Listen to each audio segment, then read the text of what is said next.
lagi tentunya di program Membangun Generasi Cerdas. Hari ini kita langsung live dari SMA SMK Perguruan Sultan Iskandar Muda Medan. Ada adik-adik yang sudah hadir, boleh kasih tepuk tangan dulu? Nah. By the way, biar semangat, yel-yel dong ya. Udah siap ya? Udah latihan belum? Nih, biar semangat nih buat adik-adik semuanya. Kita ke SMA dulu ya, karena di sini ada SMA, ada SMK-nya juga. SMA Sultan Iskandar Muda. Ya, muda. Mantap. Kita ke SMK dulu nih. SMK Sultan Iskandar Muda. Sadel. Baik, pendengar Kardofa Membangun Generasi Cerdas, hari ini kita mau kasih informasi dulu buat teman-teman, buat adik-adik yang sudah hadir, para narasumber juga di sini. Kalau acara Membangun Generasi Cerdas ini kita sudah lakukan sebanyak 11 kali. Itu kita bekerja sama dengan universitas. Nah ya, di tahun 2023 kita sudah ada 4 kali melakukannya. Itu yang pertama di FISIP USU, kemudian yang kedua di Universitas Harapan Medan, yang ketiga PIS UINSU Kampus 4 Tuntungan, kemudian yang keempat kita ada di FISIP UISU SM Raja, dan yang kelima kali ini kita ketemu langsung sama adik-adik kita ya, dari Sekolah Sultan Iskandar Muda Medan. Ada SMK-nya, ada SMA-nya juga. Boleh kasih tepuk tangan sekali lagi? Sudah siap adik-adik? Siap ya? Siap mau ngapain Kak? Gitu. Oke, kalau begitu sebelum acara kita mulai, seperti biasa kita akan menyanyikan dulu lagu kebangsaan kita, lagu Indonesia Raya. Diharapkan semuanya pada yang hadir di sini berdiri dulu. Untuk narasumber kita berdiri dulu Pak, untuk menyanyikan lagu kebangsaan Indonesia Raya.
Kalau begitu langsung aja nih, acara Membangun Generasi Cerdas akan segera kita mulai. Yang hari ini kita menghadirkan langsung ada anggota DPRD Sumatera Utara nih, ada Bapak Rudi Hermanto tentunya ya. Acara akan serahkan langsung ke moderator kita pagi hari ini, ada Kakak Sakanti Putri SSN. Kasih tepuk tangan buat Kak Kanti. Pada udah kenal ya? Kak Kanti kan alumni sini ya. Oke, acara kita serahkan ke moderator kita untuk pagi hari ini. Silakan Kanti. Oke, terima kasih Kak Desi. Selamat pagi semuanya. Ya, oke, buat kamu semua yang hadir di sini, selamat datang. Semoga bisa mengikuti acara dengan baik, dan buat para pendengar Kardofa yang mendengarkan baik itu dari on air dan juga langsung nonton di Facebooknya Kardofa, selamat pagi. Izinkan saya memperkenalkan diri terlebih dahulu. Saya adalah Sakanti Putri yang akan memandu acara hari ini, acara Generasi Muda Harapan Bangsa menuju Pemilu 2024, seperti itu. Jadi hari ini kita akan ngobrol seputaran seperti apa sih menjadi seorang pemilih pemula. Untuk kamu-kamu semua yang ada di sini, siswa-siswi SMA, SMK Sultan Iskandar Muda, dan juga mungkin para pendengar yang baru akan menggunakan hak suaranya tahun depan seperti itu. Dan sebelum itu tidak afdol kalau misalnya kita tidak kenalan dengan para narasumber. Nah, seperti yang bisa adik-adik lihat, di sebelah saya ada bapak yang ganteng dan ibu yang cantik, ya. Jangan nervous, Pak, Ibu, tenang. Saya juga nervous sebenarnya, tapi nggak apa-apa. Jadi, sekarang saya akan mengenalkan bapak yang ganteng di sebelah saya. Ada Bapak Rudi Hermanto, ya. Pak Rudi ini adalah salah satu anggota DPRD, Wakil Ketua Fraksi PDI Perjuangan. Ya, terpilih sebagai anggota dewan dari Sumut 1 Medan A dan aktif sebagai ketua Hapkiddo Sumatera Utara, MBI sebagai pengawas dan perbasi Sumatera Utara, seperti itu.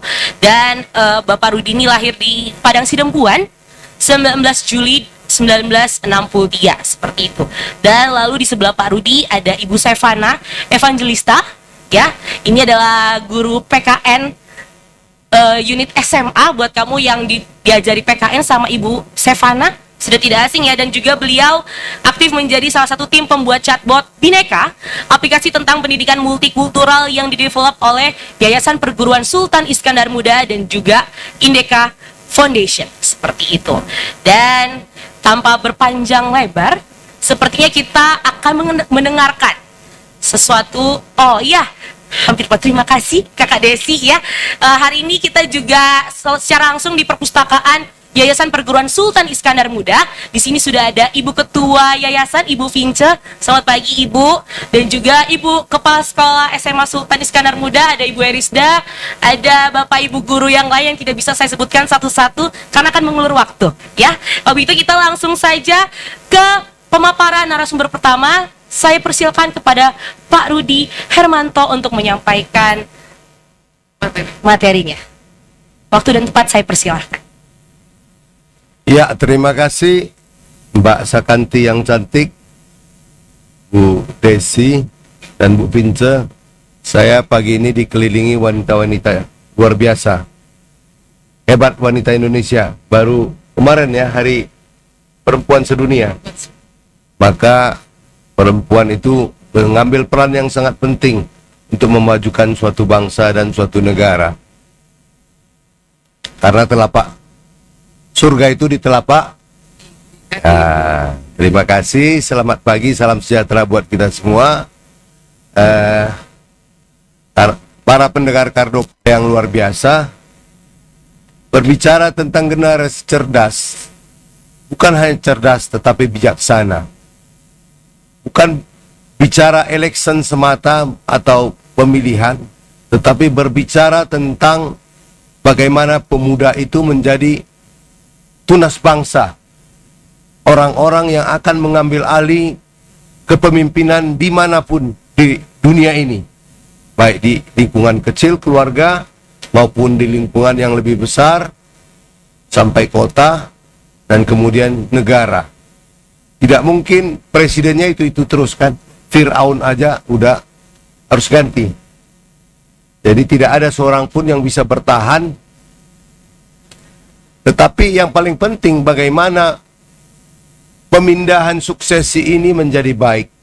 Generasi-generasi yang terbangun itu harus punya jiwa kepemimpinan.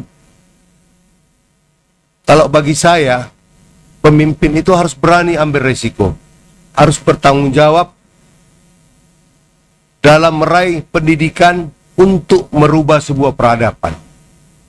Dengan pendidikan yang baik, adik-adik sekalian, tentunya banyak sisi-sisi yang harus kita perbaiki. Di samping pendidikan yang baik, tentu kita harus punya banyak sikap-sikap yang harus kita jaga dan kita rawat untuk menjadi pribadi-pribadi yang bakal menjadi pemimpin.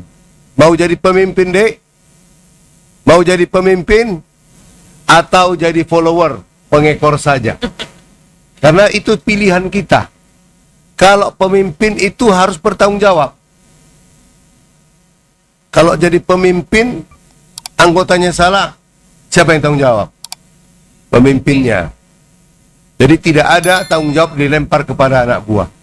Jadi seorang pemimpin yang baik dalam organisasi, dalam kegiatan apapun, Kalau sudah menjadi pemimpin, kesalahan anggota jadi tanggung jawab dia. Kesuksesan itu jadi milik pemimpin nggak? Tidak. Pemimpin itu tidak akan mendapat tepuk tangan, tidak akan dapat piagam. Kalau gagal, gagal pemimpin. Kalau berhasil, nggak ada bagian pemimpin. Yang ada apa? Kepuasan. Kepuasan jiwa berhasil memimpin teman-temannya. Jadi tidak ada, kalau menjadi pemimpin, janganlah harap mendapat tepuk tangan. Jangan harap kalau kerjaannya nggak beres, ada yang kurang, ya jadi pemimpinlah yang harus memperbaiki, menambah kekurangan. Kalau ada yang salah, ada yang tekor, kesalahan yang dilakukan anggota, pemimpinnya lah yang harus menomboki. Dan yang terakhir, kalau udah siap kerjaan, pemimpinnya itu harus traktir teman-temannya, betul? Nah itu pemimpin. Pemimpin itu banyak ruginya. Tapi apa arti seorang pemimpin? Tidak banyak pemimpin di dunia ini. Tidak banyak pemimpin di banyak tempat. Tapi maunya kita itu harus lahir sebagai pemimpin yang bertanggung jawab. Pemimpin mesti punya sikap petarung, bukan cengeng. Generasi ini, menurut Reinhard Kasali, Profesor Reinhard Kasali, saat ini adalah generasi cherry. Apa kamu itu termasuk generasi cherry? Saya rasa di sini kelihatan dari wajah-wajahnya nggak ada generasi cherry. Ada nggak yang cengeng-cengeng di sini? Yang sedikit-sedikit mengadu kepada orang tuanya, mengadu kepada keluarganya. Aku tadi dibully, aku tadi dimarahin. Gak bisa. Jangan jadi pribadi yang mengeluh. Jadilah pribadi yang petarung. Kalau kalah, ulang lagi. Terus itu saja, tidak cukup. Harus jadi, ketika Anda menang, tidak boleh sombong. Tetap berjiwa rendah hati. Penyayang. Sayang kepada adik-adiknya. Bukan adik-adik kita ditindas. Kalau itu bukan ciri-ciri pemimpin. Bukan ciri-ciri yang baik. Kalau adik-adik kita yang ditindas, itu salah. Menolong kepada adik-adiknya, membimbing. Kepada yang lebih tua, harus lebih hormat. Saya hanya ingin menyampaikan, karena ini satu arah ya, nggak ada tanya jawab ya. Ada nanti Pak. Oke, jadi saya satu arah dulu ya. Monolog dulu, monolog. Bung Karno dalam mengambil sikap, beliau pernah menyampaikan, kalau baik lakukanlah. Ada satu peristiwa, ketika Anda adik-adik ketemu di jalanan dengan orang yang katakanlah ada eksiden, tabrakan atau tertabrak, jatuh dan pingsan. Apakah sikap kalian? Melihat saja kah? Melaporkan ke polisi kah? Spontanitas menolong kah? Menolong itu, saya hanya ingin menyampaikan, kalau bagi saya, pemimpin yang baik itu harus berani ambil resiko. Sikap pertama itu, ya kita tolong. Kita hentikan kendaraan atau angkot atau apa, kita bawa dulu ke rumah sakit. Resikonya ada nggak? Pasti ada. Anda dituduh nabrak, Anda disuruh bertanggung jawab. Tetapi itulah konsekuensi seorang pemimpin, harus ambil resiko. Dan yakinlah Tuhan, alam semesta akan mencatat semua kebaikan itu. Tepuk tangan dong buat kita semua. Jangan serius-serius sekali deh. Tegang kali adik ini, kayak aku perasaanku kayak pidato tahun 1945 ini. Padahal ini tahun 2023 ya. Jadi perbanyak senyum deh. Salah satu sedekah yang paling baik itu senyum. Berdana, berderma itu senyum. Kalau pelit senyum, rezeki pun pelit deh. Nah, adik itu senyum saja dia. Jadi kalau kita banyak senyum, orang nggak tahu kita udah makan apa belum ya. Padahal perut perencongan. Nah, ada lagi beberapa sikap-sikap yang harus kita perbaiki.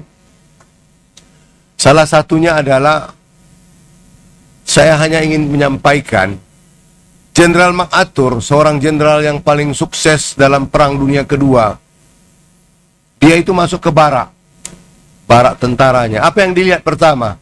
Adik-adik ini saya nggak tahu, tempat tidurnya dilipat sendiri atau dilipat orang tuanya. Saya sampai hari ini, setua gini, kalau bangun tidur, kulipat tempat tidurku, bersihin. Nah, ciri-ciri orang yang akan sukses adalah bisa menata hal-hal kecil dalam hidupnya. Bukan hal-hal besar. Orang hebat itu kecil-kecil aja dia udah beres.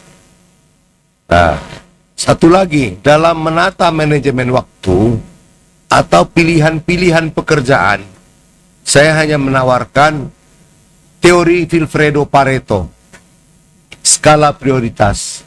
Mana yang harus didahulukan hari ini, mana janji-janji yang harus ditepati, mana yang harus dikerjakan.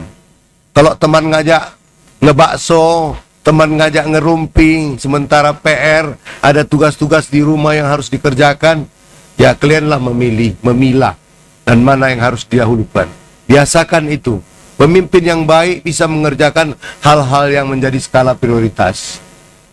Jadi kalau jalan-jalan, bertemu teman-teman, ngerumpi, hangout, dan lain sebagainya, itu nomor terakhir-terakhir lah. Kalau sudah selesai. Tentunya banyak lagi yang harus saya sampaikan.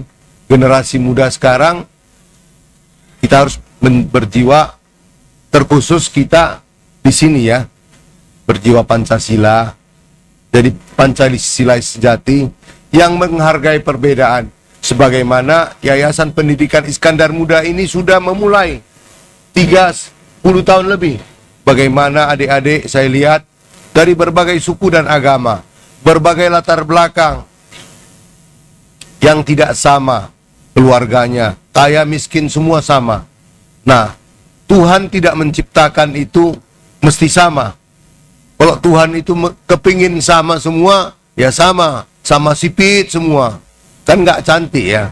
Justru ada pembeda-pembeda, itulah menjadi keindahan.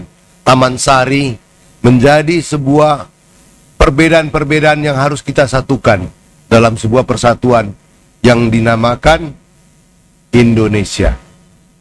Jadilah anak-anak muda yang tidak memecah belah. Jangan adik-adik kita ini begitu nggak cocok si A sama si B, kita bakar-bakar pula dia. Takut kau sama dia, ajar aja. Itu bukan pribadi yang baik. Pribadi yang baik adalah menanya apa persoalannya, bagaimana kita harus bersatu. Kalau mau suka berantem, kita siapkan ring tinju. Kita siapkan yang suka karate, bisa nanti. Ada pelajaran karate barangkali ilmu bela diri di sini. Lebih bagus disalurkan sama hal-hal yang positif. Bisa jadi petinju kayak JK Saragi sampai dikontrak di Amerika. Di Nevada sekarang beliau itu. Jadi kalau mau suka berantem, ya disiapkan, jangan temannya pula dipukuli. Udah tahu temannya kurang vitamin, kau hajar pula dia, kalah lah. Nah, jadi ada hal-hal yang memang harus kita sikapi bersama. Tentunya satu hal yang paling penting lagi, di samping itu tentu harus berintegritas. Di samping moralitas, punya iman dan takwa yang baik. Lakum dinukum waliyadin, jalankan agamamu dengan baik, jalankan agama dengan. Jangan bully masalah agama teman lainnya. Itu urusan dia sama Tuhan ke atas. Bukan urusan kita mengurusi dia cara sembayangnya, cara beribadahnya. Kalau dia salah, urusan dia, tanggung jawab dia. Bukan kita yang ngurusi itu. Bukan kita pemilik kafling sorga dan neraka. Kita nggak punya hak. Orang hidup ini belum pernah yang dapat izin dari Tuhan untuk memberi kapling-kaplingan sorga atau neraka. Jadi kita juga jangan jadi pribadi itu. Hargai keyakinan dan agama teman-teman dan jaga moralitas. Yang paling penting integritas. Integritas itulah sekarang yang paling kurang di dunia ini. Baik di republik ini. Jujur, berintegritas. Orang pintar banyak. Berapa banyak profesor, berapa banyak orang-orang yang tamatan sarjana setiap tahun di Republik ini. Tapi Indonesia kekurangan apa? Kekurangan orang-orang yang jujur berintegritas. Ketika diberi kepercayaan, mereka melakukan sesuka-suka hatinya. Dengan kekuasaan dan jabatan, dia bisa melakukan apa saja. Tetapi orang yang punya integritas, seperti Presiden kita Bapak Joko Widodo, beliau itu jadi presiden, keluarganya baik, anak-anaknya semua nggak ada yang hedon. Tetapi kalau pejabat-pejabat yang diberi kekuasaan, kalian semua tahu kan, barusan ini yang viral, ada dua hal yang viral di Republik ini. Satu yang Mario Dendi, tahu ya, usianya 20 tahun, naik Rubicon, naik Harley, bukan punya dia, punya bapaknya. Sewenang-wenang dia menganggar-anggarkan kehebatannya bapaknya. Kalian itu akan hebat suatu hari kelak kalau itu hasil karya kalian sendiri. Tapi saya meminta dengan segala kerendahan hati, janganlah jadi pribadi yang seperti itu. Kalaupun kaya dan hebat, contohlah Pak Dr. Sofyan Tan, beliau sukses dan hebat. Anak-anaknya sampai kita pun nggak tahu, kuliahnya sampai di luar negeri. Dan nggak begitu ada yang tahu. Betul ya Dek ya? Bagaimana keluarga Bapak Dr. Sofyan Tan ini membina anak-anak dan keluarganya. Saya pikir itu harus menjadi teladan bagi kita. Jangan karena sudah punya sedikit, anaknya pun angkuh, sombong. Kalau kalian nanti suatu hari kelak menjadi sukses, harus jadi pribadi yang sederhana, rendah hati, penolong. Saya rasa itu dulu ya. Terlalu panjang nanti bosan gula adik-adik. Terima kasih. Ya, terima kasih. Merdeka. Merdeka. Kasih tepuk tangan dulu. Terima kasih kepada Bapak Rudi Hermanto atas materinya yang sungguh menarik di pagi ini. Dan kita akan lanjutkan materi selanjutnya yang akan dipaparkan oleh Ibu Sevana Evangelista. Kepada Ibu Sevana, waktu dan tempat saya persilahkan. Terima kasih untuk Kak Sakanti Putri yang sudah mempersilakan saya. Sebelumnya izinkan saya mengucapkan salam hormat saya kepada Ibu Vince SEMPSI selaku Ibu Ketua Yayasan Perguruan Sultan Iskandar Muda, kepada Ibu Eris Dasinurat selaku Kepala Sekolah dan Bapak Anggota DPRD Sumut. Salam kenal Bapak. Dan juga kepada para tim Kardopa FM yang telah hadir di Yayasan Perguruan Sultan Iskandar Muda, dan juga kepada anak-anak yang saya cintai. Selamat pagi, Nak. Iya, oke, ini wajah-wajah yang familiar yang saya lihat. Terima kasih juga sudah mau mendengarkan Kardopa FM di sini bersama dengan YPSIM. Nah, mengenai materi tentang generasi muda sebagai harapan bangsa untuk pemilu 2024. Saya yakin anak-anak Yayasan Perguruan Sultan Iskandar Muda itu adalah generasi yang melek internet. Bener ya? Iya dong, karena Yayasan Perguruan Sultan Iskandar Muda itu kan sudah difasilitasi dengan berbagai macam fasilitas yang mendukung. Contoh seperti perpustakaan kita saat ini, ya sudah ada Digi Lab-nya, benar ya, Digi perpustakaannya gitu, sehingga memudahkan kamu dalam meminjam buku misalnya. Kemudian ada juga lab komputer kita yang seharusnya juga mempermudah kamu dalam pembelajaran komputer, ya, atau mencari informasi. Nah, berdasarkan materi hari ini tentang generasi muda harapan bangsa, kamu harus tahu dulu nih, ternyata ya seorang Insinyur Soekarno sudah menganggap bahwa generasi muda ini atau pemuda ini adalah generasi yang patut harusnya ikut serta dalam dunia politik. Saya yakin nih, anak-anak saya pasti familiar nih sama salah satu kutipan pidato Bung Karno yang mengatakan, berikan aku 1000 orang tua, akan aku cabut ayo apa? Gunung Semeru dari akarnya. Nah, lupa nih sejarahnya. Tapi, berikan aku 10 pemuda, maka akan aku goncang dunia. Bayangkan, hanya dengan jumlah 10 orang pemuda saja, kita mampu menggoncang dunia. Nah, jadi berdasarkan pernyataan Bung Karno ini, atau Insinyur Soekarno ini, kamu bisa paham betul nih, bahwa ternyata pemuda Indonesia itu adalah pemuda yang hebat. Dia bisa menggoncang dunia loh, Nak. Dia bukan hanya menggoncang Sultan Iskandar Muda, tapi dunia. Iya kan? Maka berdasarkan hal itu, jika kita membahas topik ini, ya, kita harus lihat ini bahwa peran generasi muda untuk 5 tahun ke depan itu sangat menentukan. Ya, untuk 5 tahun ke depan. Hari ini mungkin kamu belum bisa menjadi seorang presiden.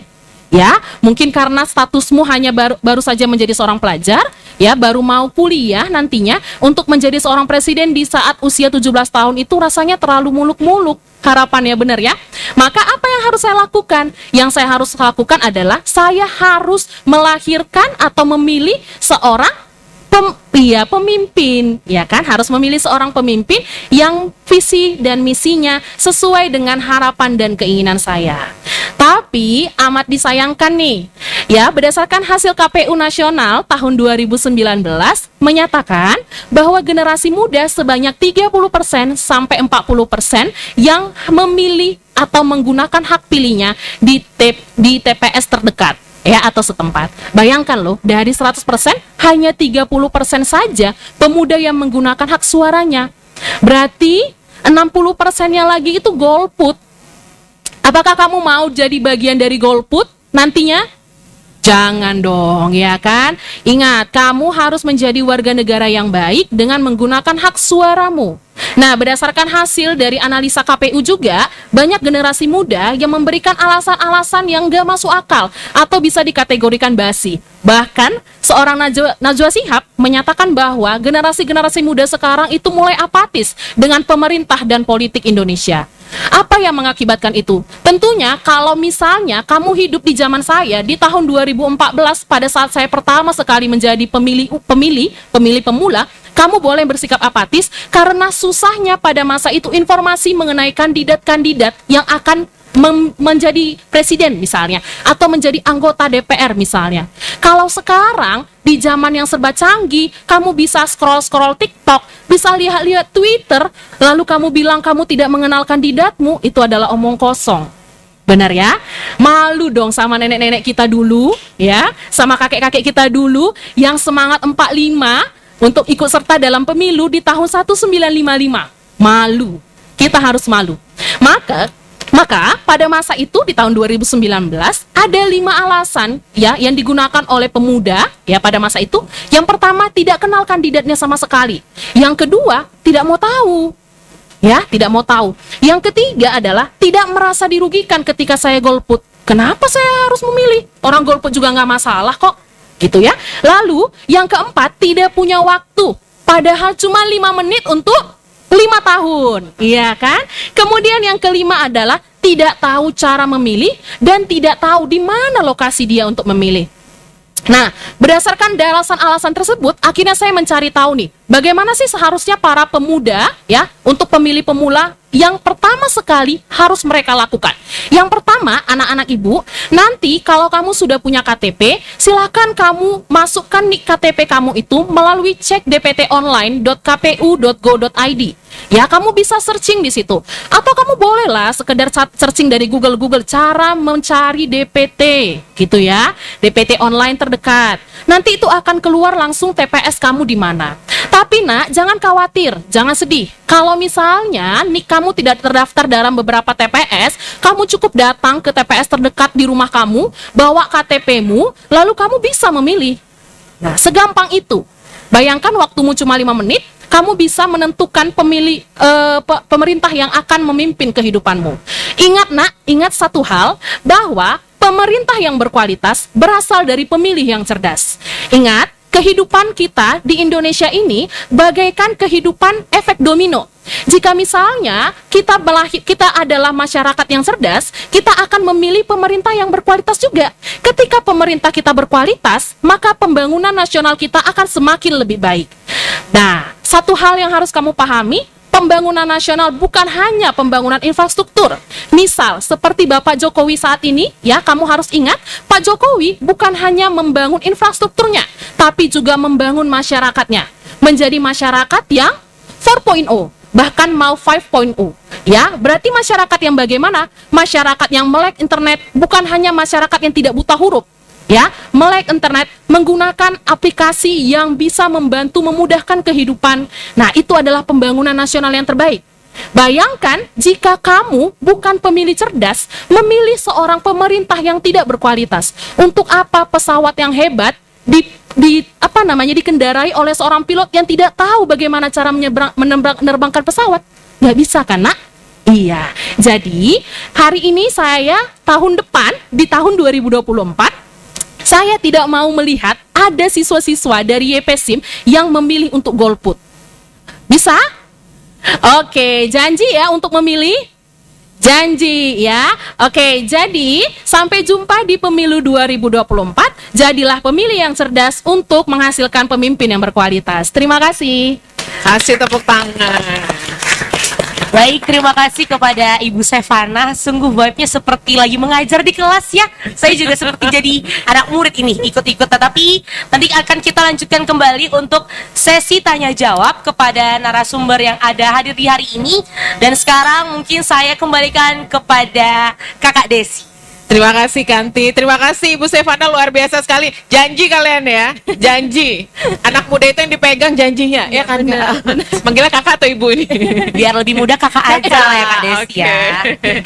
Baik nih, untuk adik-adik jangan lupa habis ini kita akan masuk sesi tanya jawab. Nanti boleh bertanya dengan kedua narasumber kita. Kita akan break dulu selama 3 menit aja. Habis itu kita akan masuk ke sesi tanya jawab. Jadi jangan kemana-mana, stay tune terus di 99,4 FM atau jika live streaming kita di www.cardopafm.co.id dan live Facebook kita di Cardopa 994 FM.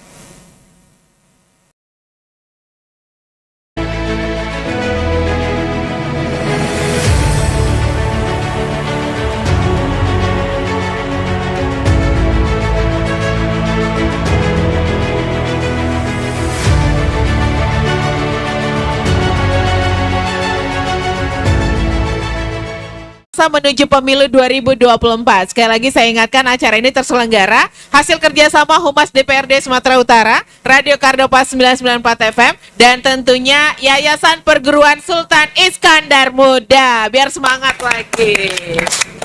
Udah siap untuk memberikan pertanyaan kepada dua narasumber kita? Siap ya? Ini acara saya serahkan kembali ke moderator kita, ada Kak Kanti. Oke, terima kasih Kak Desi atas waktunya, dan sesuai tadi sudah saya sampaikan ya adik-adik yang ada di sini, baik siswa SMA dan SMK, kita akan membuka sesi tanya jawab. Dan untuk pertama ini kita akan menerima 3 pertanyaan, dan kamu boleh bertanya kepada Bapak Rudi dan juga Ibu Sevana. Dan saya akan memberikan tempat untuk adik-adik. Jika Silakan ada yang tunjuk ingin tangan. bertanya boleh angkat tangan. Oke, boleh. Sebutkan nama, Sebutkan nama, sama kelasnya. Boleh. Silakan menuju ke mic panas. Gak panas-panas sekali tuh. Kita buka untuk 3 orang dulu ya. Silakan. Terima kasih atas kesempatannya oleh narasumber dan juga moderator. Saat ini kami ingin bertanya sebagai yang saat ini usianya sudah 16 sampai 17 tahun, tentu tahun depan kami punya kesempatan untuk memilih. Nah, pertanyaannya adalah bagaimana jika nanti Namanya siapa? Baik, Pak. Nama saya Selvina dari kelas 12 IPS 2, dan kali ini sebagai bahan pertimbangan kami nantinya tentu akan banyak sekali paslon-paslon yang akan memberikan visi dan misi bagi kami. Dan jika kami mempertimbangkan ada beberapa paslon dengan visi dan misi yang baik, kira-kira apa aspek dan kunci yang terpenting yang menjadi bahan pertimbangan krusial kami untuk memilih supaya nantinya kami jangan salah pilih ke depannya? Apa aspek yang paling penting bisa kami pertimbangkan nantinya? Begitu pertanyaan saya. Terima kasih. Terima Oke, kasih. Baik, Selvina, terima kasih banyak. Kasih tepuk tangan dong. Ini pertama. lebih baik kita tampung Kita dulu tampung. Kak Desi. Oke, boleh. Selanjutnya Selanjutnya, tunjuk tangan lagi. boleh angkat tangan. Yang mana?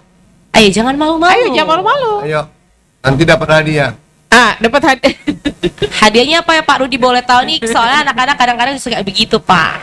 Hadiahnya jalan-jalan ke Bali G. Bali G. Ke rumahnya Bu Minar kita nanti. Boleh, siapa nih? Ada lagi, ayo. Kita buka untuk 3 orang. Ayolah, jangan malu-malu, jangan ragu kali ya. Ada lagi. Nggak paten nih. Kak Desi sebenarnya nih kayaknya adik-adik lagi mikirin nih Oke. kira-kira gimana pertanyaan. Kalau begitu boleh dijawab dulu nih Pak. Dijawab dulu. Boleh. Jawab. Boleh Terserah silakan berdua. Pak Rudi. Pak dari Rudi Bu duluan. Sevana, boleh. Ibu dulu lah. Ya boleh, baik, Silakan. baik. Baik, terima kasih. Untuk pertanyaan dari Selvina tadi tentang apa sih bahan pertimbangan kami sebagai pemilih pemula untuk memilih nantinya di tahun 2024. Mungkin saya akan membawa itu ke pengalaman pribadi saya ya. Jadi kalau misalnya sebagai pemilih pemula, yang pertama setelah kamu mengetahui visi misi dari para kandidat yang akan kamu pilih, kamu harus pastikan dulu bahwa visi misi itu pertama selaras dengan keinginan kamu untuk 5 tahun ke depan Indonesia maunya kamu seperti apa. Misal, kalau misalnya Selvina ingin Indonesia dengan pembangunan nasional, misalnya pendidikan yang lebih baik, maka kamu harus cari kandidat yang memang memahami tentang pendidikan. Nah, berarti berkontribusi lebih secara track recordnya di dunia pendidikan. Tapi kalau kamu mau dari segi perekonomian Indonesia harus lebih baik, ya, maka kamu harus lihat yang track recordnya memang di bagian perekonomian. Nah, jadi makanya kenapa memilih itu bukan berdasarkan keinginan orang tuamu, tapi kamu tentukan dulu dengan keinginan dirimu sendiri. Kalau itu dari saya. Terima kasih. Oke, terima kasih Bu Sevana. Terima Boleh kasih. Pak Rudi? Terima kasih adik Selvina. Selvina. Ini calon-calon pemimpin ini kelihatannya. Saya doakan jadi wali kota ini nanti 30 tahun lagi. Wali kota Medan ya. Tentunya tadi pertanyaannya adalah paslon. Sementara pemilu yang akan kita hadapi nanti tanggal 14 Februari 2014 itu bukan hanya paslon. Paslon itu untuk presiden. Mungkin tadi pikiran adik Selvina itu baru kita lalui pemilihan wali kota gitu ya. Tetapi yang ke depan ini adalah pemilihan paslon presiden, capres dan cawapres. Nah, kalau dari pertanyaannya tentu di situ. Sementara saya ingin menyampaikan ada 5 pemilihan yang akan dilakukan pada tanggal 14 nanti. Satu adalah pemilihan presiden dan wakil presiden. Yang kedua pemilihan DPD. DPD itu adalah dulu anggota MPR dia, tetapi sekarang adalah pemilihan dari masyarakat Sumatera Utara. Satu provinsi akan dipilih sekian orang. Untuk Sumatera Utara ada 4 orang dari calon yang sekian puluh. Nah, baru yang ketiga adalah memilih DPR RI. DPR RI adalah Dewan Perwakilan Rakyat Indonesia yang duduk di Senayan berhadapan dengan presiden terpilih nanti. Ya, biar paham dulu. Yang keempat adalah DPRD Sumatera Utara atau provinsi. Ini akan berhadapan dengan gubernur dalam penganggaran. Dalam seluruh aspek kehidupan Sumatera Utara ini, gubernur dengan DPRD provinsi. Baru yang terakhir adalah DPRD kabupaten dan kota. Kalau ada yang di Deli Serdang, tentu memilih DPRD Deli Serdang dan yang berhadapan dengan bupati. Sedangkan kepala daerah se-Indonesia serentak nanti, pilkada itu akan diadakan bulan November, memilih gubernur dan wali kota. Itu dulu pemahamannya. Gubernur, wali kota atau bupati ya. Pemahamannya dulu harus kita betulkan ya, Selvina dan kawan-kawan semua, adik-adik yang saya sayangi. Memilih yang agar jangan salah pilih. Apa pedomannya? Tadi sudah disampaikan Ibu Sevana. Tetapi bagi saya tentunya kalau memilih paslon, presiden tentu menjadi pemimpin yang tertinggi di Republik ini, yang akan menjadi nakhoda, yang akan menjadi guidance bagaimana dia membawa bangsa ini 5 tahun ke depan. Nah, memilih pemimpin bagi saya sebagaimana tadi yang sudah saya sampaikan sebelumnya. Pemimpin yang berani dan bertanggung jawab, yang rendah hati, yang tidak sombong, yang keluarganya baik. Jangan pilih pemimpin yang urus keluarga aja nggak benar. Bagi saya ya, kalau adik-adik terserah. Bagi saya guidance-nya itu yang lebih penting dulu. Inilah calon-calon pemimpin kita yang orangnya baik, keluarganya baik, kerjanya baik, kehidupannya baik. Bertanggung jawab, punya moral, beriman, suka penolong. Apa yang saya sampaikan tadi calon-calon pemimpin itu ya itu. kembali ke sana. Generasi yang petarung, berani mengambil resiko untuk bangsanya. Contohnya Presiden Jokowi. Apa yang disampaikan Ibu Sevana tadi tidak semata-mata pembangunan fisik atau infrastruktur. Bagaimana keberanian seorang Jokowi jadi Presiden Republik Indonesia, salah satu di antara beberapa 200 sampai 300 negara di dunia, mengambil resiko untuk memvaksin gratis. Itu sebuah keberanian yang sangat luar biasa. Beliau langsung turun tangan, pesan vaksin ke China, ke Amerika, ke Italia, ke Inggris. Sementara yang lain masih mikir-mikir, menunggu-nunggu, ambil ancang-ancang. Dan Indonesia salah satu negara yang paling sukses menangani masalah COVID-19. Betul? Apa yang kita rasakan hari ini, tahu nggak adik-adik ketika COVID itu? Banyak negara masih belum berani menyuntik, dia sudah suntik. Siapa mau, waktu itu diberi kebebasan ya, silakan vaksin gratis. Dan harga vaksinnya mahal. Ratusan triliun ditumpahkan untuk membeli vaksin. Menyetop banyak kegiatan. Kami di DPR banyak yang dihentikan. Kegiatan-kegiatan pembangunan atau operasional. Kita bantu rakyat, beli sembako, bagi sembako. Itu semua butuh keberanian. Kalau bukan pemimpin yang berani ambil resiko, gawat kita. Bisa tenggelam, bisa porak-poranda bangsa ini. Chaos di mana-mana.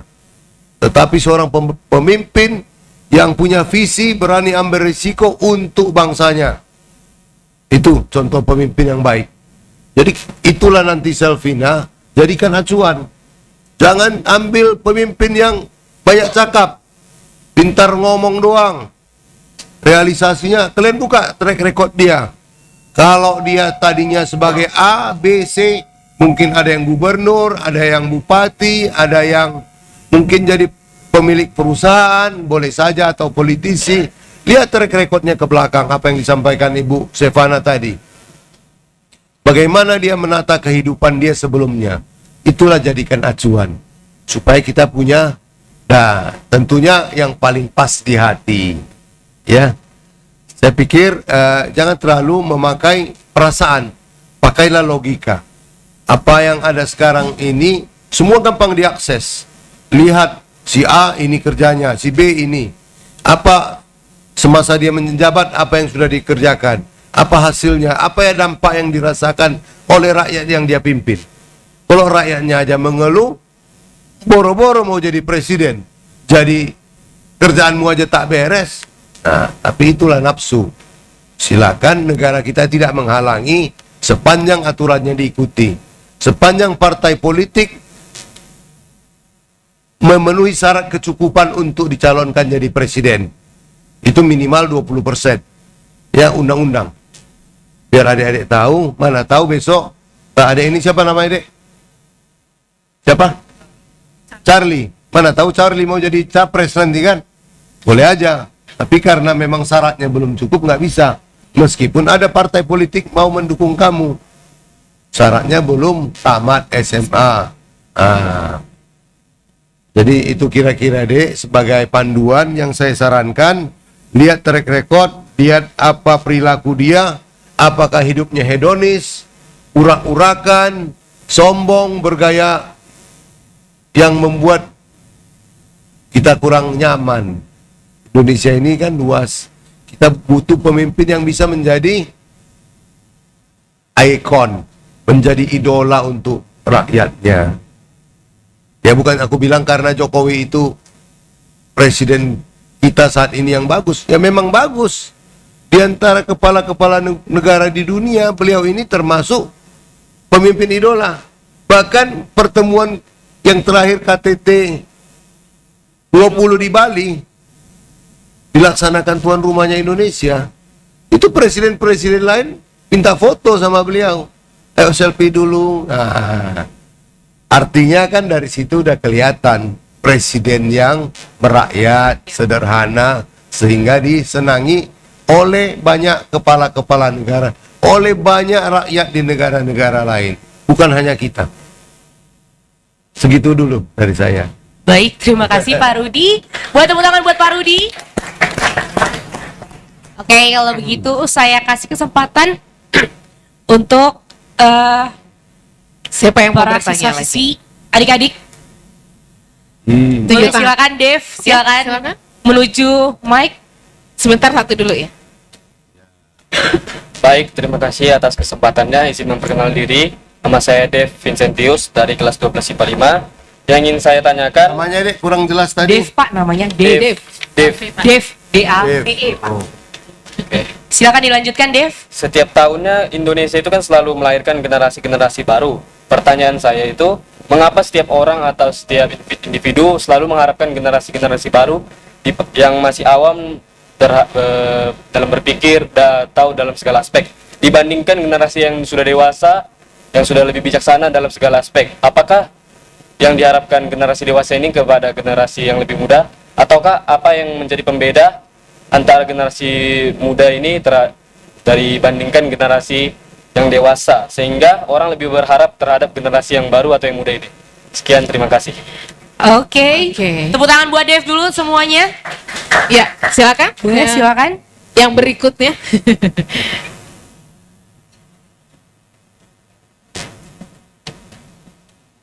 Baik, sebelumnya saya mengucapkan terima kasih kepada moderator. Di sini saya ingin Nama, mengajukan Dek. Nama dulu. pertanyaan. Ya, baik. Sebelumnya perkenalkan, nama saya Nata Derajat dari kelas 12 IPA 1. Di sini saya ingin Nata Pak. menanyakan pertanyaan kepada Bapak Rudi Hermanto. Jadi gini Pak, selama menjabat sebagai anggota dewan, apakah ada salah satu aspirasi masyarakat yang sangat sulit untuk ditangani? Begitu Pak. Mungkin itu aja pertanyaan saya. Terima kasih. Oke, Terima terima kasih. kasih Nata. Boleh kita Bu Sevana dan Pak Rudi untuk menjawab pertanyaan dari Dev terlebih dahulu. Baik, saya menjawab pertanyaan Dev saja berarti ya Pak ya. Nanti kalau didoakan jadi anggota dewan boleh. Oke. Untuk pertanyaan Dev ya, kenapa para generasi yang sudah senior mengharapkan generasi muda untuk memimpin padahal masih awam begitu ya, kalau saya tidak salah ya. Oke. Nah, mungkin seperti ini Dev. Mengingat generasi muda itu adalah generasi yang paling cepat mendapatkan informasi lebih cepat ya. Kemudian juga lebih gampang untuk diajari ya. Bayangkan kalau misalnya nih Dev ya, kamu bayangin nih ya. Contoh, kalau misalnya ada anak balita. Anak balita itu adalah seorang yang paling gampang meniru. Cepat sekali mencontoh. Ya kan? Padahal kita nggak niat untuk memberikan dia contoh. Nah, kalau saya punya anak tetangga nih, anak tetangga saya perasaan cuma bilang ba. Nanti dia bisa ba gitu terus selama 1 harian. Karena dia merasa kita ajari. Nah, jadi para generasi tua ini merasa, atau generasi senior ini merasa, ketika anak-anak muda sudah melihat kinerja para orang tuanya, para nenek kakeknya, begitu ya, dia akan mencontoh menjadi lebih baik dari para generasi yang lebih senior ini. Nah, apalagi kamu harus ingat bahwa generasi muda itu kan geraknya lebih cepat, lebih fleksibel, ya kan? Dan kamu harus ingat juga di zaman yang serba canggih sekarang, generasi muda itu sudah tidak mau lagi ribet. Semuanya serba praktis. Ya kan? Mau ngambil uang praktis, mau bayar apa-apa praktis, mau beli apapun praktis gitu. Nah, kalau generasi yang sudah senior kamu ajarkan kepraktisan dalam waktu yang cepat, susah, Nak. Ya kan? Contohnya orang tua kita sekarang nih. Kalau orang tua kita sekarang ya, terutama orang tua saya mungkin yang usianya sudah di atas 50 tahunan ya, kalau kamu ajarkan caranya membuka TikTok dan Instagram pasti sangat sulit, Nak. Sangat sulit. Padahal informasi itu sangat banyak di sana. Bener ya? Nah, karena sekarang kita nggak butuh TV lagi sebenarnya. TV itu hanya untuk Netflix saja, Bu, gitu. Mau cari berita gampang. Buka media, ya kan? Tinggal lihat kompas.com. Seperti ini Kardopa FM, kamu nggak perlu beri radio lagi, buka dari handphone, cet, langsung Kardopa FM, begitu ya. Maka kenapa para generasi senior mengharapkan ya para generasi muda mau terjun ke dunia politik supaya regenerasi kehidupan ini terus berjalan, tidak stop di generasi yang senior saja. Begitu dia. Terima kasih. Ya, terima kasih Bu Sevana. Boleh tepuk tangan untuk Bu Sevana. Dan selanjutnya saya persilakan untuk Bapak Rudi untuk menjawab pertanyaan dari Nata. Terima kasih Sakanti. Barangkali sebelum saya jawab ke Mungkin ada Nata, sedikit menambahkan tadi dari pertanyaan Dev. ya itu maksudnya. Oke. Jadi saya hanya ingin menyampaikan kenapa selalu generasi muda. Reformasi, tahu nggak deh reformasi? Searching tahun 98, tanpa generasi muda, tanpa anak muda, tanpa mahasiswa, kita masih belum berubah. Kita masih terkungkung oleh sistem Orde Baru yang menurut para pakar di luar negeri, situasinya nggak sebebas sekarang. Kita tidak bisa suka-suka ngomong politik. Maka terjadilah reformasi. Yang melakukan itu bukan orang tua, anak muda. Anak muda yang berani, yang cerdas, ambil resiko. Itulah pemimpin-pemimpin yang merubah dunia. Bukan hanya di Indonesia, di banyak negara. Presiden Amerika John F. Kennedy itu berusia 27 tahun menjadi presiden Amerika. Salah satu presiden termuda di dunia. Dan dia merubah bangsa yang besar. Jadi wali kota kita kemarin, Pak Bobi Nasution, itu usianya masih 29 atau 30 tahun menjadi wali kota. Nah, kita lihat progresif apa yang dia lakukan. Kalau kita masih berkutat kepada yang pola lama, bukan berarti yang lama. Saya koreksi yang disampaikan Ibu Sevana. Kalau yang tua nggak bisa belajar TikTok, salah juga. Kalau tuanya mau belajar, saya bisa main TikTok. Banyak yang tua kalau mau ikut. Pak Rudi aktif di TikTok nih. Mau belajar. Mau belajar. Nah, yang penting TikTokers. update. Belajar. Mertua saya lebih tua lagi juga tahu. Usianya 85. Saya malah diajari sama beliau. Kalian kok nggak dulu beli handphone yang Android? Kita masih pakai yang lama, BlackBerry. Ini kuno katanya. Loh, dia lebih. Nah, artinya saya tidak mengatakan tua muda, tetapi kalau tua dan muda pembedanya itu adalah pemikiran-pemikiran cerdas anak-anak muda yang berani ambil resiko untuk memperbaiki apa yang sudah dilakukan oleh orang-orang tua yang sudah monoton. Maka dibutuhkanlah pemikiran-pemikiran yang lebih revolusioner, kata Bung Karno. Bung Karno juga usianya 16-17 ketika beliau pidato berapi-api Indonesia menggugat ketika dijajah Belanda. Dia muda. Kalau yang tua-tua kan nggak berani. Nah, itu deh, Dev ya, menambahi apa yang dikatakan oleh Ibu Sevana. Dan kepada Nata, apa hal yang paling sulit? Ya, mana tadi orangnya? Itu Pak di sebelah Apa yang paling sulit yang pernah saya lakukan? inspirasi. Menampung aspirasi. Iya. Saya sepanjang menjadi anggota DPR ini, saya tidak merasa sulit. Tetapi pasti ada yang sulit. Ketika saya menemui konstituen seperti yang saya jalani hari-hari kemarin, reses menemui konstituen, berbicara, menampung aspirasi. Ada yang pengen dipasang PDAM, rumahnya nggak masuk air. Ada yang sakit, kita bawa berobat. Yang paling sulit itu kalau janda minta saya kawini. Ya kan sulit itu, marah istri saya. Tapi itu nggak pernah terjadi. Jangan sampai ya Pak. Jangan sampai. Nah itu yang Anda cemana Pak? Jangan dipancing-pancing kan Desi. Iya. jadi itu yang paling sulit. Yang paling sulit itu sampai hari ini nggak ada. Tapi mudah-mudahan menolong orang sakit, membantu yang mau sekolah anaknya. Kebetulan ada program Dr. Sofiantan yang ikut saya bantu salurkan. Saya pikir banyak hal-hal yang positif sudah kita laksanakan. Dan yang paling sulit ada satu lagi, itu ketika kita mengusulkan pembangunan jalan atau apapun namanya, itu pihak birokrat itu agak lama mengerjakannya. Sehingga ketika kita menemui konstituen lagi, kita dianggap bohong. Padahal kita udah habis-habisan memperjuangkannya. Ya Dek ya? Oke? Ya, terima kasih untuk Nata dan Dev. Terima kasih, tepuk tangan dulu. Oke, terima kasih Bapak atas jawabannya, dan mungkin buat adik-adik kita masih ada waktu untuk yang Kita ingin terima bertanya. dua lagi, Kak Karti, terima, ya. boleh 2 siswa lagi yang ingin bertanya kepada Ibu Sevana dan juga Pak Rudi. Ini yang ini nih kayaknya. Ayo. Siapa? Oke. Boleh silakan. Silakan. Benediktus Putra.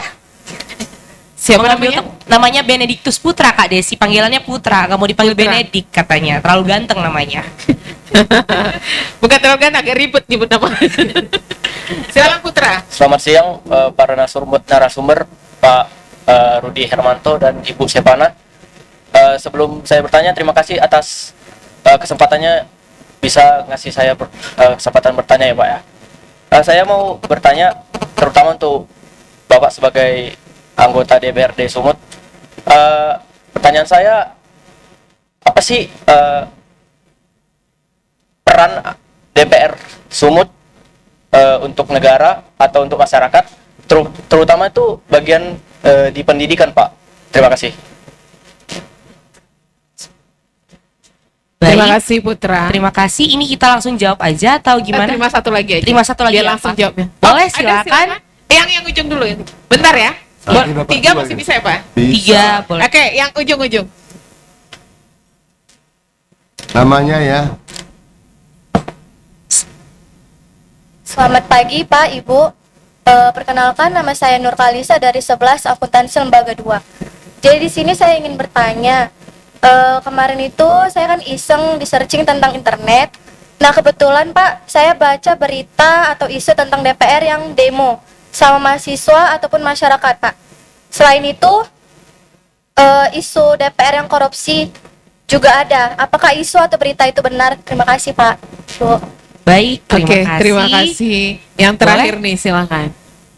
Setelah ini berarti sudah kita tutup ya sesi tanya jawab ya Kak Desi ya. Baik, terima kasih kepada moderator atas kesempatannya dan terima kasih kepada Bapak dan juga Ibu Guru yang sudah memberikan materi yang sangat bagus hari ini. Terutama kepada kami yang benar-benar perdana untuk tahun depan bakal ngelakuin pemilu yang bahkan saya aja nggak tahu gimana caranya pemilu. Jadi pertanyaan Nama. Oh, oke. Nama. Nama saya Tabita Manalu dari kelas 12 IPA 1. Tabita, Pak. Tabita. Ya silakan Tabita dilanjutkan. Oke, pertanyaan saya sebenarnya udah kayak yang biasa, tapi saya ingin nanya sekali lagi, selain kita nggak tahu nih gimana sih cara memilih pemimpin yang benar-benar bisa membawa negara ini ke arah yang lebih baik. Gimana, apa saja sih kriteria yang harus kita perhatikan agar kita bisa memilih paslon untuk presiden ataupun anggota DPRD yang bukan hanya kita lihat dari visi dan misinya, bukan hanya dari kita lihat dari yang kampanye-kampanye yang mereka lakukan. Apa saja sih kriteria yang lainnya? Itu aja sih. Baik, terima Terima kasih kasih, Tabita. Silakan Tabita. balik ke tempat duduknya. Kita tepuk tangan dulu Pak buat teman-teman yang tadi sudah bertanya. Yang udah berani ya Kak? Iya, Kanti? sudah berani bertanya dan sekarang mungkin saya beri waktu untuk Bapak Rudi menjawab pertanyaan dari adik-adik yang sudah bertanya tadi. Pak, silakan. Kayaknya ini tiga-tiganya ke saya ini. Tapi nggak apa-apa, ini pertanyaan bagus dari adik-adik. Saya suka kalau adik-adik itu berani bertanya saja sudah sebuah menunjukkan kepribadian bahwa kita mau tampil, berani tampil dan menyampaikan apa yang ada di hati. Jadi nggak usah nanti udah selesai baru bisik-bisik tengkar-tengkar ya dek ya. Nah ini yang penting. Pertama Putra ya. Apa peran DPRD Sumatera Utara di bidang pendidikan ya? Kalau peran DPRD Sumatera Utara itu menyangkut seluruh kebijakan pemerintah Provinsi Sumatera Utara dalam hal anggaran. Membawa Sumatera Utara ini menjadi apa? Ketika calon gubernur itu menyampaikan visi dan misinya, itu dijadikan RPJMD. Rencana Pembangunan Jangka Menengah Daerah. Itu yang disampaikan oleh kepala daerah atau gubernur, itu yang dijabarkan sehingga kami mengkawal apa janji-janji beliau. Nah, salah satu tentu ada masuk juga di bidang pendidikan.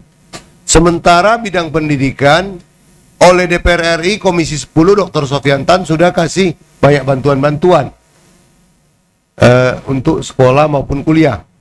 Tetapi kalau kami DPRD Sumatera Utara bisa itu di SMA atau SMK. Kalau SMP itu udah jadi kewenangan wali kota atau bupati. Jadi khusus SMA dan SMK itu apabila ada sekolah-sekolah yang sifatnya urgen untuk dibantu.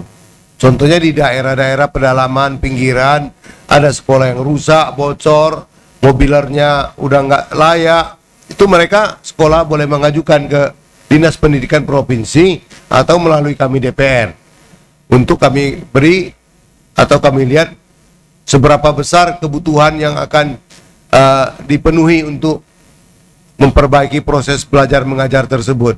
Ada yang harus direhab sekolahnya, ada yang mau diganti seng atau gentengnya, dan saya sudah melakukan ini cukup banyak sekolah yang saya bantu, madrasah dan lain sebagainya.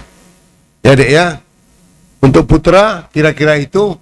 Tapi sebetulnya kalau kerja DPR itu banyak.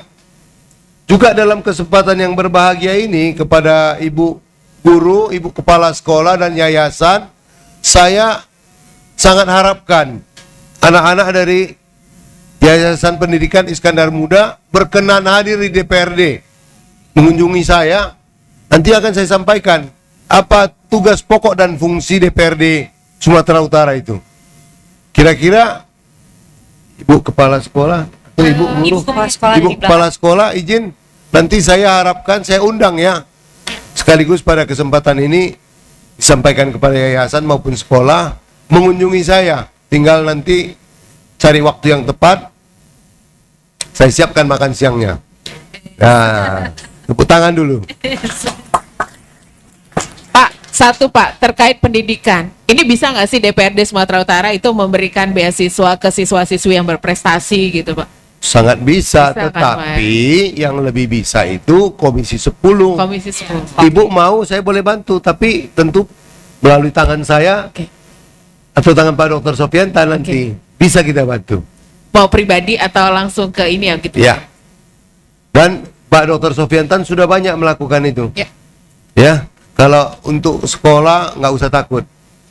Makanya saya bilang, nah masuk ke sesi yang kedua, ketiga itu nanti pemimpin yang baik.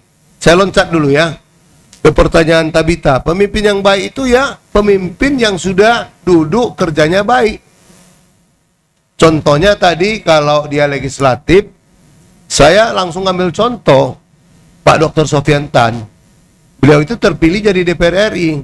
Beliau melakukan fungsinya dengan maksimal, menolong siswa-siswa di Sumatera Utara, terkhusus di Kota Medan. Itu sampai puluhan ribu orang.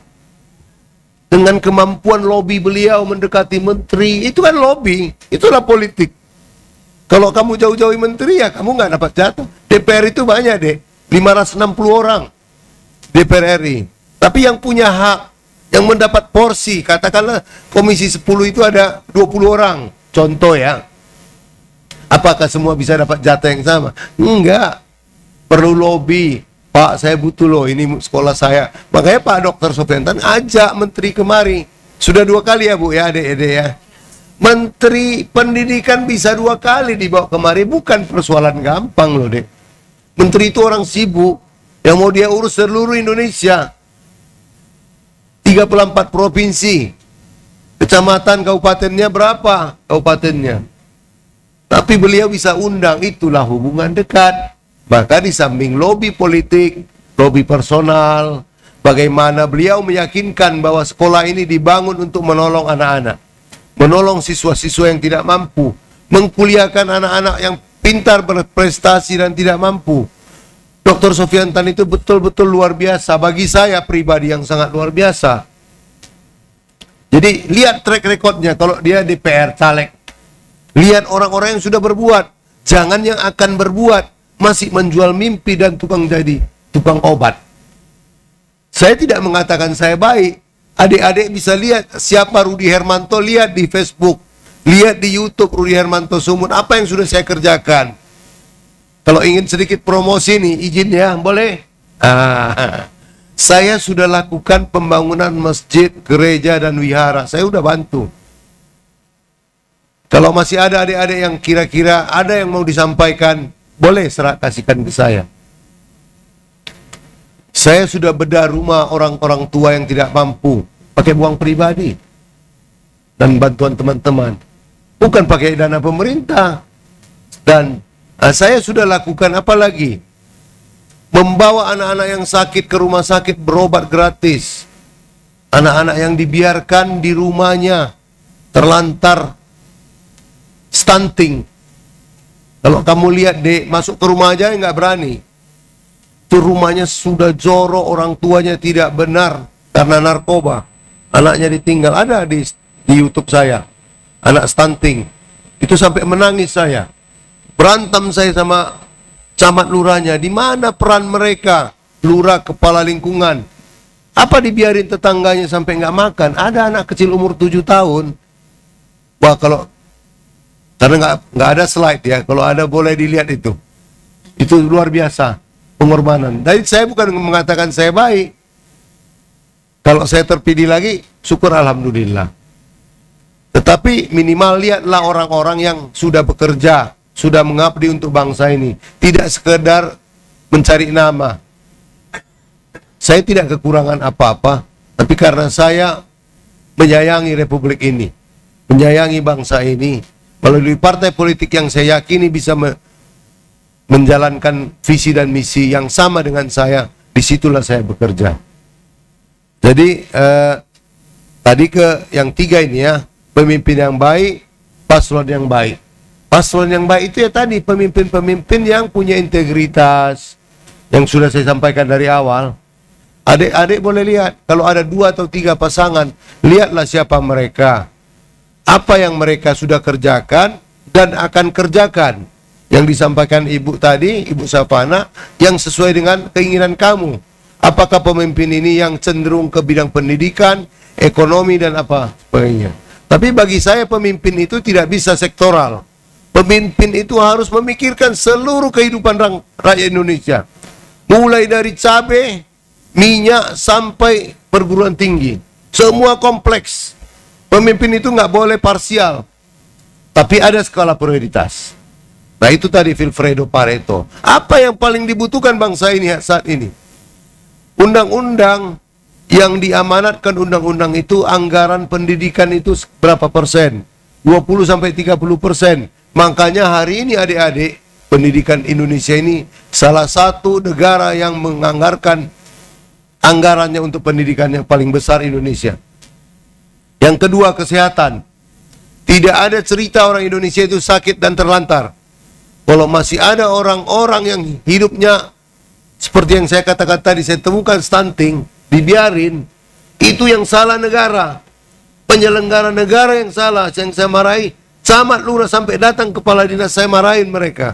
Berarti kalian tidur-tidur. Nah tadi makanya aku bilang, carilah pejabat yang memang peduli, yang mau. Yang betul-betul kerja ya Pak? Iya. Bukan 4,5 tahun datang menemui konstituen. Begitu mau kampanye baru pura-pura ramah dia kan. Ya salam-salami, pilih aku ya dek ya. Semua janji. 4,5 tahun dia tidur.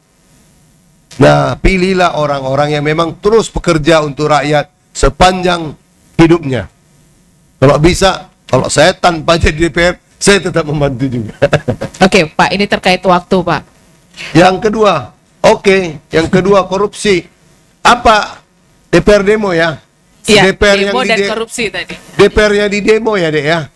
DPR-nya di demo itu wajar. Kalau DPR itu kerjanya nggak benar, silakan demo. DPR yang korupsi banyak. Itu yang salah. Karena apa, dek? Cita-cita orang menjadi DPR itu dia lupa. Masyarakat lupa, konstituennya pun lupa, partai-partai politik pun terlalu menempatkan sistem politik yang kebablasan ini, di mana harus punya duit banyak baru terpilih. Kalian apa harus dibayar baru milih? Pertanyaan saya, apa kalian harus dibayar baru mau milih? Tidak. Sepakat. Maka pakailah nurani. Pilihlah pemimpin. Pilihlah partai yang cocok sama kamu. Pilihlah anggota DPR yang sesuai dengan apa yang kamu harapkan. Maka DPR-DPR yang duduk kita tuntut untuk bekerja untuk rakyat, bukan untuk diri dia dan keluarganya. Bukan hidup hedonis, sudah jadi DPR dia, foya-foya anaknya, keluarganya, show off, anggar-anggar, itu salah itu. Makanya saya bilang, saya mengidolakan pemimpin-pemimpin yang baik. Pak Jokowi sudah memberi kita contoh yang baik, keluarganya bagus. Pak Sofyan Tan juga demikian. Saya mengidolakan. Makanya kita harus lihat siapa-siapa orang-orang yang baik, keluarganya baik, yang sudah menjalani dengan rendah hati, penolong. Ya, Dek ya, kira-kira itu sebagai tips untuk memilih. Untuk memilih. Baik. Jangan buru-buru cari searching. Si ini Pak Rudi Hermanto ini. Coba lihat dulu benar nggak yang dibilang Pak Rudi. Apa saya cuma cakap-cakap. Nah, kalau saya banyak bohongnya jangan. Nah, itu. Baik, terima kasih Pak Rudi. Tepuk tangan buat Pak Rudi dan juga buat Bu Sevana dan kita semua di sini. Ya, jadi hari ini generasi kita bisa mengambil kesimpulan bahwa generasi muda yang semakin gampang mencari informasi dan juga semakin canggih bisa mengenal calon pemimpin dan mencari tahu dari berbagai media dan juga berbagai platform. Dan seperti kata Pak Rudi, pemimpin yang baik itu bertanggung jawab, bersifat Pancasila, dan mempunyai moralitas serta integritas yang baik seperti itu. Dan berakhirlah acara kita hari ini. Tapi sebelum itu saya ingin memberitahu bahwa program Membangun Generasi Cerdas dengan tema Generasi Muda Harapan Bangsa menuju Pemilu 2024 terselenggara karena hasil kerjasama dari Humas DPRD Sumatera Utara, Radio Kardopa 99,4 FM, dan SMA Sultan Iskandar Muda, dan disiarkan langsung di Radio Kardopa 99,4 FM, live streaming Facebook Kardopa, dan juga produksi Kardopa Digital. Kalau begitu, sekarang saatnya saya Sakanti Putri sebagai moderator undur diri. Kita kembalikan kepada Kak Desi. Terima kasih Kak Kanti, terima kasih Pak Rudi, terima kasih Bu Sevana, terima kasih juga buat adik-adik yang sudah hadir di sini, ada SMA dan SMK juga ya. Pertanyaan kalian itu bagus-bagus ya Pak Rudi ya. Boleh saya tambahin dikit? Apa itu Pak? Tentu harapan saya perlu pendidikan juga politik. Saya senang dengan Kardopa dalam program-program ini. Tetapi lebih saya kepingin juga adik-adik ini biar tahu sebetulnya fungsi-fungsi DPR itu. Ya. Nanti kita ajak jalan-jalan ke Bisa DPR. langsung survei ke kantor Iya, DPRD langsung Sumut kita ya Pak live ya. juga di sana. Asik. Biar tahu. Benar. Komisi A ini apa, komisi B apa, kita sambil jalan. Semua murid benar. Pak yang ikut. Jangan dong. Kalau kebanyakan. semua Jangan kita lah. muat. Demo nanti pikirnya DPRD. Mau Jadi- apa yang dicerita gitu. Oke. Itu saran saya kepada Ya, Kardopa. oke. Siap kerjasama yang baik. Oke, bisa langsung lihat DPR itu kerjanya apa aja gitu ya. Bukan cuma duduk-duduk ya Pak Yuk. ya. Banyak loh yang dikerjain ya. Pak Rudi tengok nih. Udah Ini aku punya kemana-mana. buku nih satu. Oh oke. Baik nih untuk pendengar Kardopa, buat teman-teman adik-adik yang sudah hadir di sini, acara Membangun Generasi Cerdas dengan tema kita hari ini, Generasi Muda Harapan Bangsa menuju Pemilu 2024. Jadilah pemilih yang cerdas, seperti kata Pak Rudi tadi ya, anggota dewan nih atau pejabat apapun ya Pak, bekerjalah untuk rakyat, bukan bekerja untuk diri sendiri ya. Oke, itu aku pegang tuh Pak. Membangun Generasi Cerdas harus kita akhiri sampai di sini pendengar Kardopa, dan juga untuk teman-teman kita dari Yayasan Perguruan Sultan Iskandar Muda, ada SMA dan SMK-nya. Terima kasih sudah hadir di sini. Membangun Generasi Cerdas akan kita lanjutkan lagi. Kita masih belum tahu nih mau kemana lagi, tapi ini hasil kerjasama kita dengan beberapa universitas dan juga teman-teman dari yayasan seperti dari Sultan Iskandar Muda ini juga ya. Saya Desi harus pamit dulu. Terima kasih kebersamaannya sekali lagi. Selamat pagi. Membangun Generasi Cerdas hasil kerjasama Humas DPRD Sumatera Utara, Radio Kardopa 994 FM, dan tentunya juga Yayasan Perguruan Sultan Iskandar Muda. Kita tutup. Selamat pagi. Sampai ketemu di lain kesempatan dan sampai jumpa.